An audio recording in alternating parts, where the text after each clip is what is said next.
So first of all, thank you all for being here. This is the first time I'm holding a presentation, so I am incredibly nervous, and I'm pretty sure it will be fine, but just bear in mind that I'm a little bit nervous. Okay, let's get started. So first of all, a little bit about myself. I am passionate about languages and animals, like basically since forever.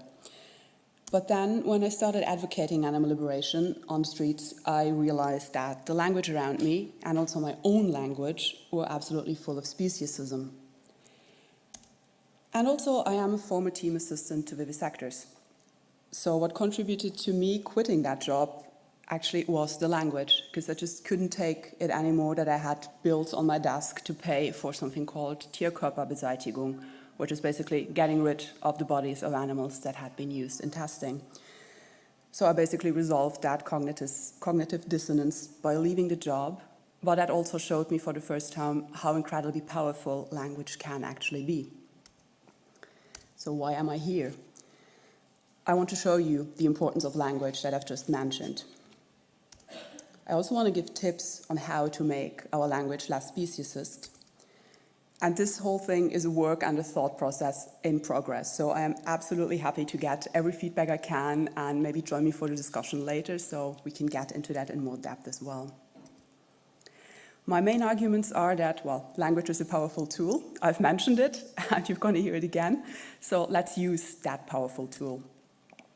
The way we speak shapes the way we think, but also the way we think shapes the way we speak. So let's break that circle together. Linguistic activism complements other forms of activism. And also, let's be mindful of the boundaries of substituting speciesist language. Little presentation outline. We're in the intro right now, of course. Then we're going to look at why language matters, so the power of language, again. We're going to look at what speciesist language actually is, so the categories of it, and how it works, the mechanisms behind it. And of course also how we can oppose it, so possible remedies for it. There will be a questions and feedback session, which I hope will not be too short, but we have the amazing opportunity to have a discussion session afterwards in which we can cover everything else that you might want to add. Okay, so this is of course also a linguistic presentation, so I needed to come up with a terminology. When I speak about animals, what I mean is all non-human animals, of course. Humans or people are us, human animals. The industry is the cover term that I came up with for all industries that abuse animals, including circus, hunting, and all the others that unfortunately exist. Animal use will be the cover term for all the ways in which animals are used and abused in the industry.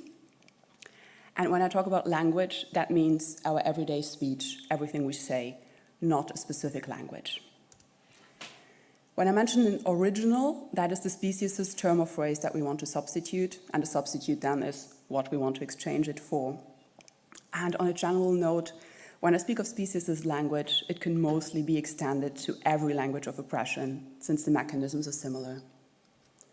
What I hope this presentation will be: a starting point or an encouragement to think more about speciesism in language, a tool to adjust our language so that we can counter speciesism every time we speak, an encouragement to find your own style of anti-speciesist language, and of course also fun discussion.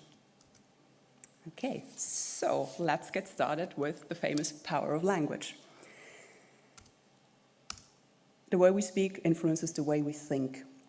That is from the linguistic field of linguistic determinism, which basically says that we are determined in our thinking and in our values by the language categories we use, by the words we apply to what we see around us, and also by how we speak about and refer to others, in this case, animals mostly.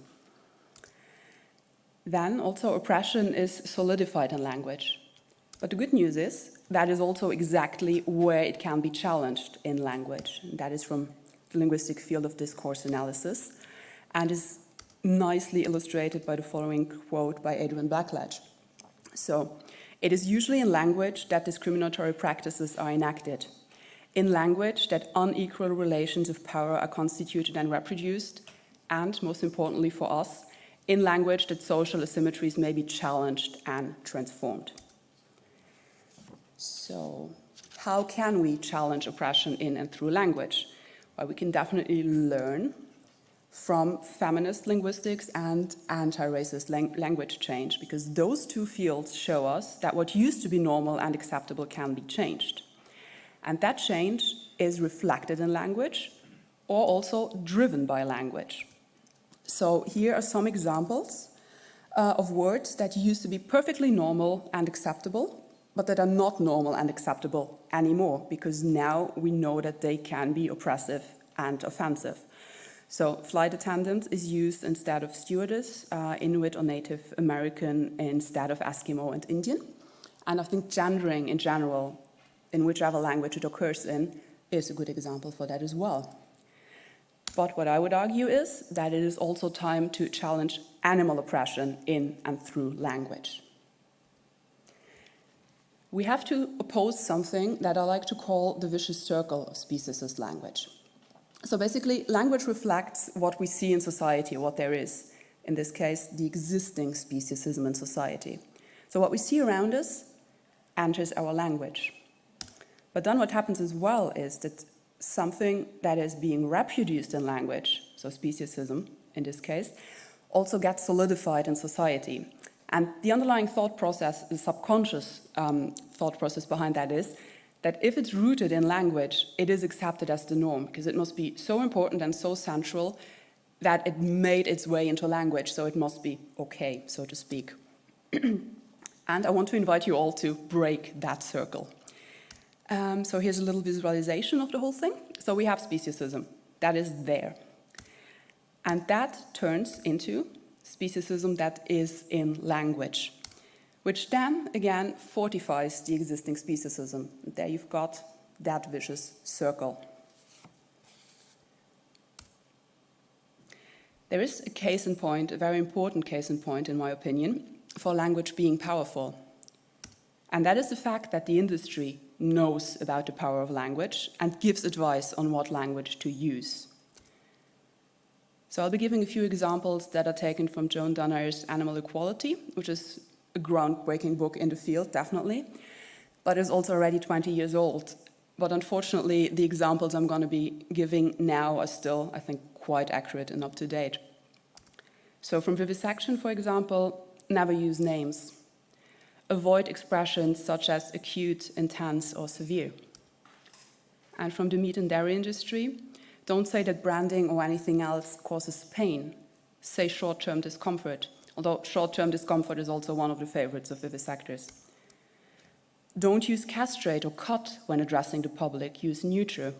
What I find incredibly interesting there, or most interesting there, is the when addressing the public part, which shows that we have kind of an in-group and an out-group language, which in and of itself is not problematic at all. That's what we all do all the time. We speak differently with people who are in the same group or social circle as we are than we speak to people outside of that. The problem here, of course, is that we know exactly why that difference is being made, and that is to hide what is going on in the industry. And then also people react negatively to the word slaughtering. Best to avoid a term which hurts the industry's image. Well, I would say it's time to consciously start using the language and the words that hurt the industry's image. But in order to do that, we first have to find out what that language actually is. So the categories of speciesist language. Speciesist language can be language that normalizes violence against animals. It can be language that normalizes the industry and its products, or language that reinforces or normalizes the dichotomy between human and non-human animals. Furthermore, it can be language that uses non-human animals to debase humans, or language that attaches wrong attributes to animals. And in this presentation, I will be focusing on the normalizing aspects, because the normalizing, or the mechanism of speciesist language that normalizes the speciesism in language is what I'll be focusing on later as well. So what are those categories? Normalizing violence against animals. So instead of saying more than one way to skin a cat, you could just as well say more than one way to peel a potato. I will be adding a few examples for remedies here already, just to make it more visual, but we will be talking about those later in more detail when we talk about the remedies. Instead of don't beat a dead horse, you could just as well say that you don't mow cut grass. So the problem with those is not that people will do what they say. So if somebody says, well, there's more than one way to skin a cat, it does not mean that he or she is running off and going to skin the neighbor's cat. Not necessarily, at least. But the problem here, again, is the normalization. So the crucial problem with speciesist language in general is that it normalizes speciesism in all its forms. A little note to the don't beat a dead horse. I think that is even more problematic than the other one because it kind of implies that it is okay to beat an alive horse if it serves your purpose, because the advice don't beat a dead horse is actually like don't do it because it doesn't serve any purpose for you. So if it is okay and helpful for the abuser, then you can just as well beat an alive horse, which of course is speciesist. Then, normalizing the industry and its products. So actually meat and livestock, which are very central words in the meat and dairy industry, are words that are speciesist because they are hiding what is actually going on. But they are also so central in the industry and in our language that they are incredibly hard to substitute. That's why there's 3 dots there, because I really couldn't come up, at least not for this presentation, with good substitutes. And what good substitutes mean, we're going to look at later as well.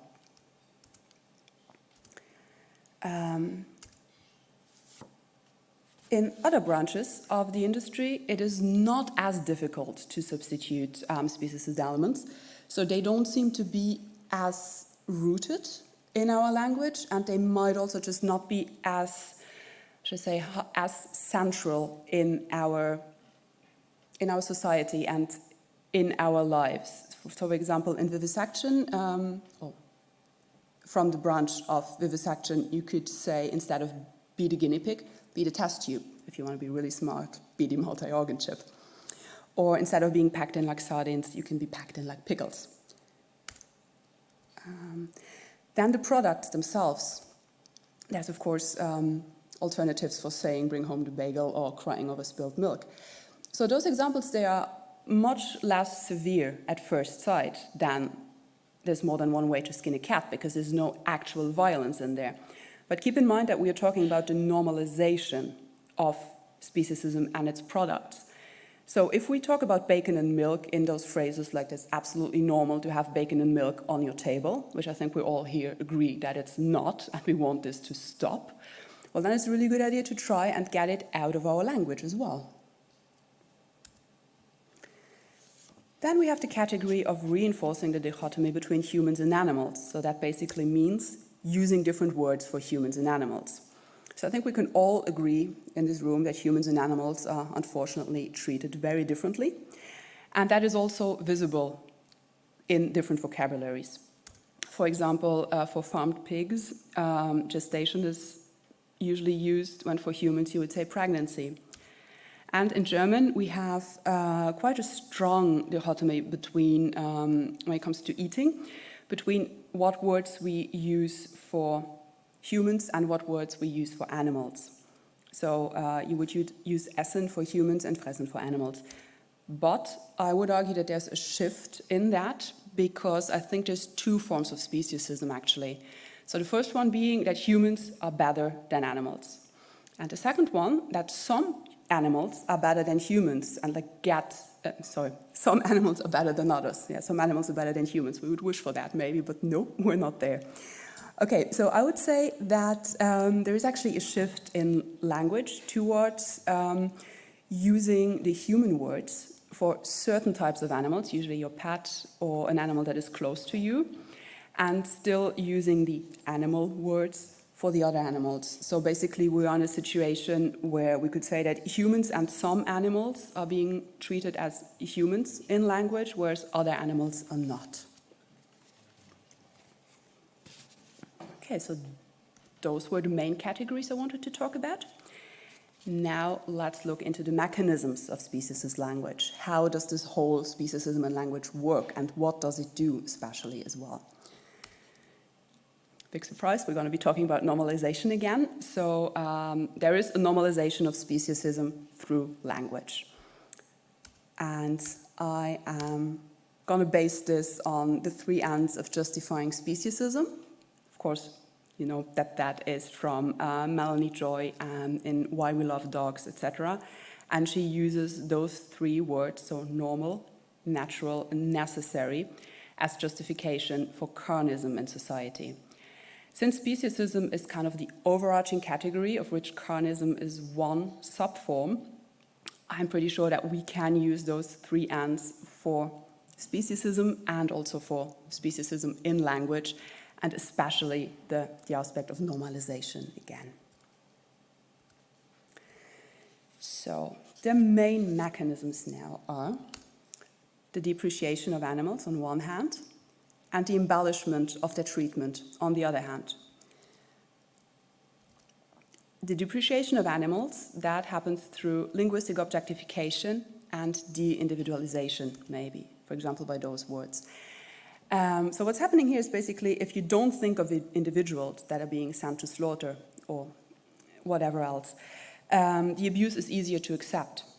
And also, if you conceptualize those animals as machines and not as sentient beings, then it is easier to accept that their products can be consumed and are actually made for human consumption. The embellishment of the animal treatment, that happens through euphemisms mainly. So euphemisms are what I like to call sugarcoating words. So you basically take a nice word, or like a not as bad word, and you put it over something that is not so nice and that you don't want to say or show for whatever reason. In this case, of course, the reason for not wanting to show what's actually going on or not saying what's actually going on is because you want to hide what is happening in the industry. So, the animal welfare label, for example. I think we've all heard that. We've probably all rolled our eyes at it because it is just not true. There is no welfare in the animal welfare label. And then the mouse hotel. That is actually a personal sad favorite of mine, because that is what the facility that kept the animals for vivisection in the city that I used to work in, sorry. That's what they called the facility where they kept the animals. And I just think that is cynical, at least, and it is borderline disgusting, to be honest, because what's happening there is they are downplaying the reality by language that alludes to wellness and hotel and a spa treatment, when that is actually like the exact opposite of what's happening in reality. So to visualize things, we have, first of all, the depreciation of animals. So I think we can all agree here that like, the worth of an animal's life is incredibly high. But when we use this linguistic depreciation of animals, what happens in our minds is that their worth is being lowered. And their treatment, which I think, again, we can all agree on, is really, really low. And when we use euphemisms to talk about how they are treated, what happens is that our perception of their treatment is being raised. So that kind of ends up on the same level there. And what happens then is that we have a justification for how animals are being treated. And that justification is made in language. But the good news, if we stop using those linguistic suppression mechanisms, we help dismantling one basis for the justification for the oppression of animals, because language is a powerful tool, and I would invite all of you to use it.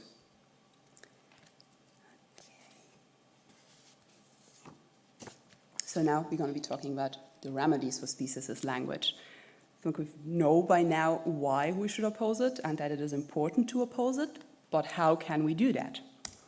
Well, I think the straightforward answer is just don't use it. It's like with meat, like, okay, well, we don't want to eat meat, so we substitute it and we just don't eat it. Well, that is a good idea, and I would totally say, like, yeah, that's what we should be doing, but it is not as easy as going to the supermarket and buying a soy burger instead of an animal burger. So what you can do, of course, is try to exchange it for non-speciesist ones. But only if that's possible, of course, and sometimes it's just not possible. And also what else possible might mean, we're going to talk about in a minute.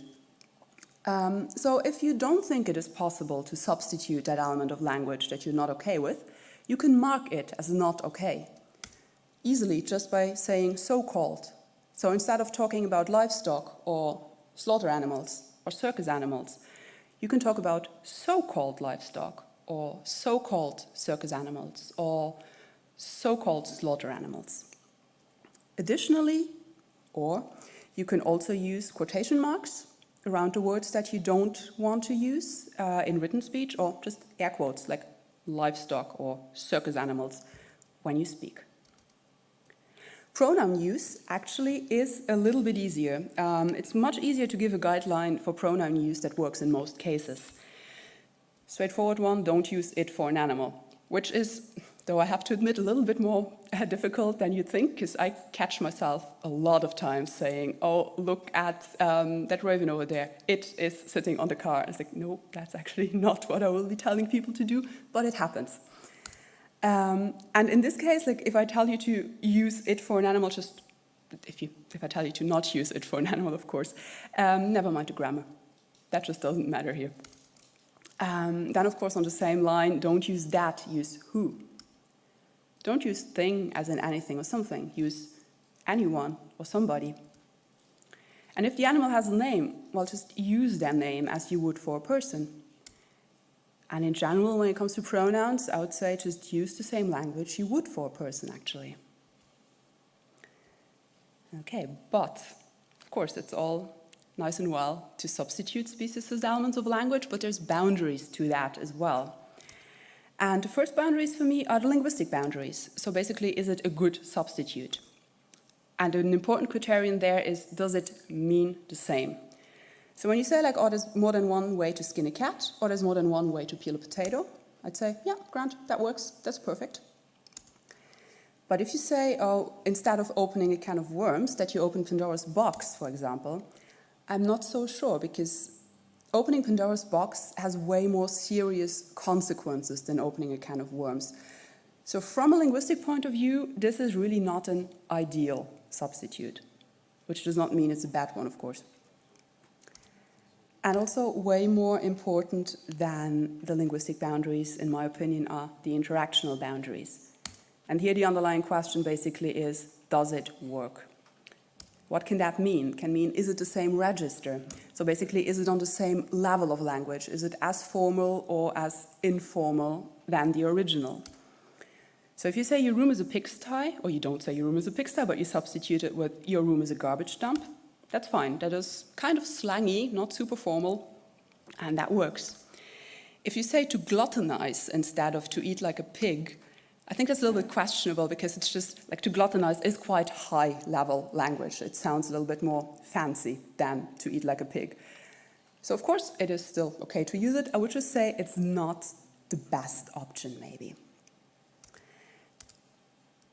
Then we also have the most important question, in my opinion, when it comes to the boundaries of substituting species as language, and that is the question, does it serve our purpose? So it is okay to be mindful of trying to get a substitute that has the same meaning and that has the same register.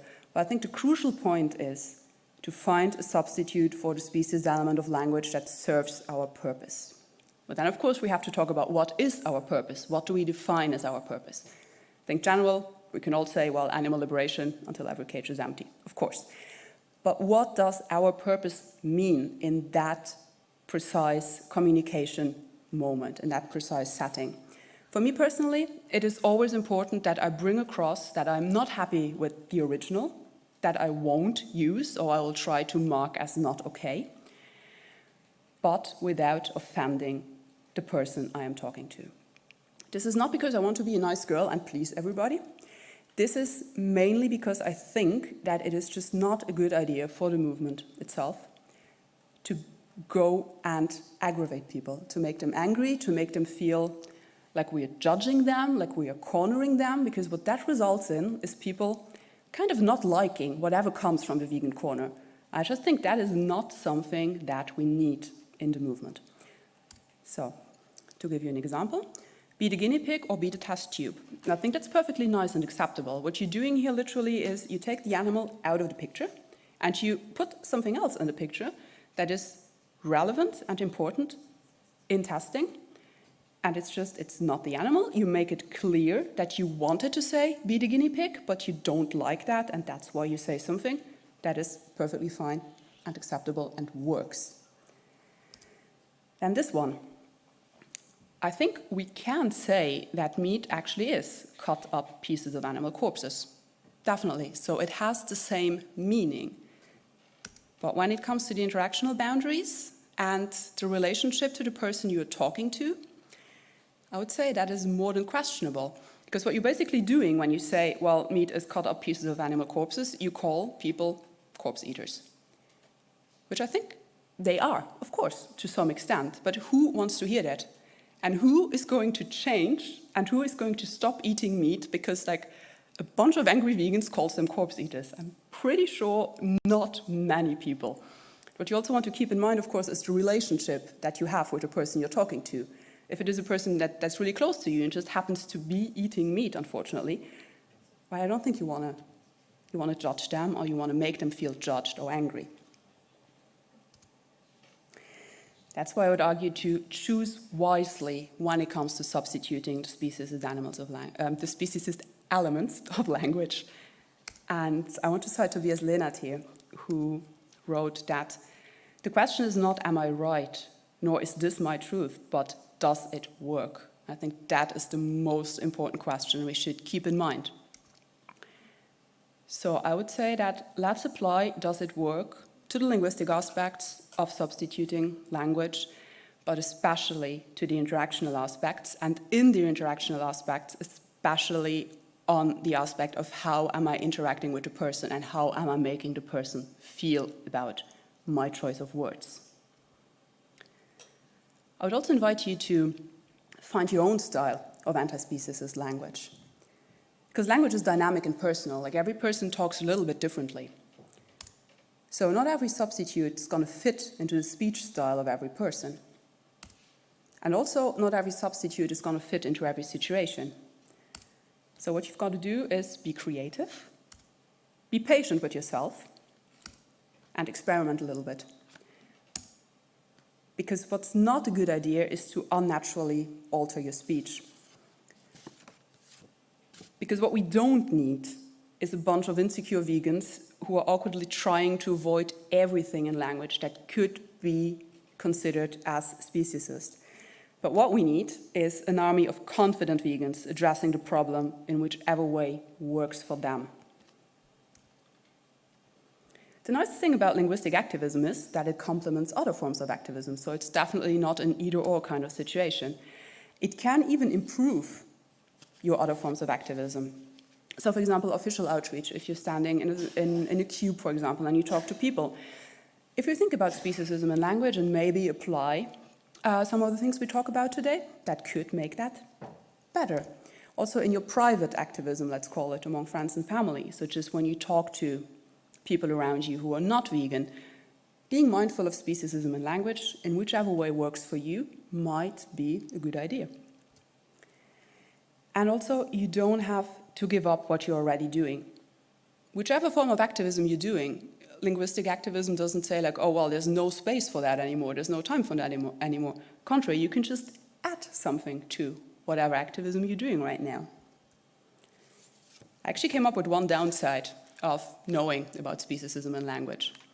And that is the fact that if you're aware of it, there might just be one more thing on your plate that you are not able to see, that you're not able to not see anymore. And it might just add to you feeling like, okay, so the world is a really bad place and speciesism is everywhere and now I even see it in language. So please also be mindful of your personal boundaries and take care of yourself. And if you want to contact me, that's how you can do it. And those are the main sources. Of course, there's a few other sources and I'd be happy to talk about those sources later or to answer any questions that you have right now. Thank you.